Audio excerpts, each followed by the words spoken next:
வணக்கம். இன்றைக்கி ரெக்ஸ் கிச்சனில் ஹெல்தியான வெயிட் லாஸ்க்கான ஒரு பிரேக்ஃபாஸ்ட் ரெசிபி நம்ம பார்க்க போகிறோம். நமக்கு இது பண்ணுறதுக்கு நமக்கு என்னென்ன பொருள்லாம் தேவை, எப்படி பண்ணலாங்கிறத வாங்க நம்ம வீடியோக்குள்ளே போய் பார்க்கலாம்.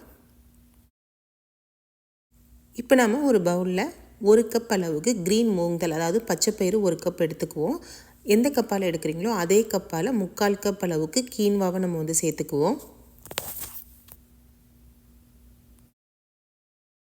3/4 டேபிள் ஸ்பூன் அளவுக்கு வெந்தயத்தை சேர்த்துட்டு ஒரு 3லேருந்து 4 தடவை நல்லா நம்ம வாஷ் பண்ணி எடுத்துகிட்டு நம்ம ஊற வச்சிடலாம். குறைஞ்சது ஒரு 8 மணி நேரத்துக்கு, இல்லைனா ஓவர் நைட் நீங்கள் ஊற வச்சுருங்க. நல்லா ஊறி வந்த பிறகு நம்ம இதை அரைச்சிடலாம். இப்போ நல்லாவே ஊறி வந்துருச்சு. இதை கிரைண்டர்லேயோ இல்லை மிக்ஸி ஜார்லேயோ சேர்த்து நம்ம இப்போ அரைச்சி எடுத்துருவோம். இப்போ நம்ம ஊற வச்ச பச்சைப்பயிரையும் கீன்வாவையும் நம்ம மிக்ஸி ஜாரில் சேர்த்தாச்சு. இது கூட சேர்த்து அரைக்கிறதுக்காக 1 டீஸ்பூன் ஜீரகம், 1 பச்சை மிளகாய், 2 பூண்டு பல், சின்ன பீஸ் இஞ்சி துண்டு, இது எல்லாத்தையும் நம்ம ஒன்றா சேர்த்துக்கலாம். இது கூடவே கொஞ்சம் கொத்தமல்லி இலை. உங்களுடைய தேவைக்கு தகுந்த மாதிரி நீங்கள் உப்பை சேர்த்துக்கோங்க. கூடவே 1/2 டீஸ்பூன் அளவுக்கு மஞ்சள் பொடியும் சேர்த்துட்டு நம்ம நைஸாக நம்ம அரைச்சி எடுத்துடலாம்.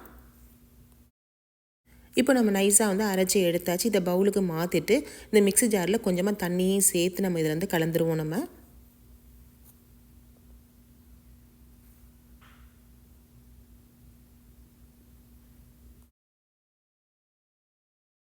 இந்த மாவை நம்ம புளிக்க வைக்கணும் அப்படின்னு அவசியம் இல்லை. உடனே அரைச்சி உடனே செய்யலாம். அதனால் நம்ம நைட்டு ஊற வச்சுட்டு படுத்தோம் அப்படின்னா காலையில் எழுந்திரிச்சு அரைச்சி நம்ம உடனே பிரேக்ஃபாஸ்ட் செய்கிறதுக்கு நமக்கு கரெக்டாக இருக்கும்.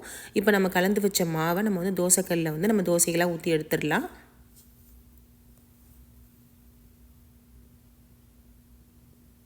இந்த தோசை நமக்கு நல்லாவே கிறிஸ்பியாக வரும். உங்களுக்கு கிறிஸ்பியாக வேணும் அப்படின்னு இந்த மாதிரி நைஸாக ஊற்றிக்கோங்க. இல்லை நம்ம ஊத்தாப்பு மாதிரி கூட நம்ம ஊற்றி எடுத்துக்கலாம்.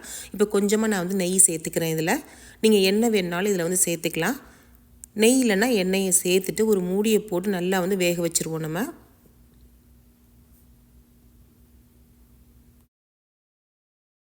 இப்போ மூடியை ஓப்பன் பண்ணி பார்க்கலாம். ஒரு பக்கம் நல்லாவே செவந்து வந்துருச்சு. இதை மறுபக்கமும் திருப்பி போட்டு ஒரு 2 நிமிஷத்துக்கு நம்ம குக் பண்ணிவிட்டு நம்ம எடுத்துடலாம்.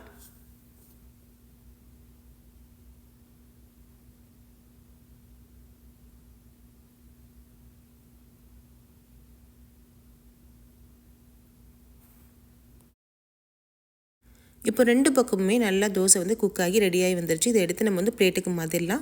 இந்த தோசை கூட நம்ம தேங்காய் சட்னி, மல்லி சட்னி, கார சட்னியெல்லாம் வச்சு சாப்பிட்றதுக்கு ரொம்பவே டேஸ்டியாக இருக்கும்.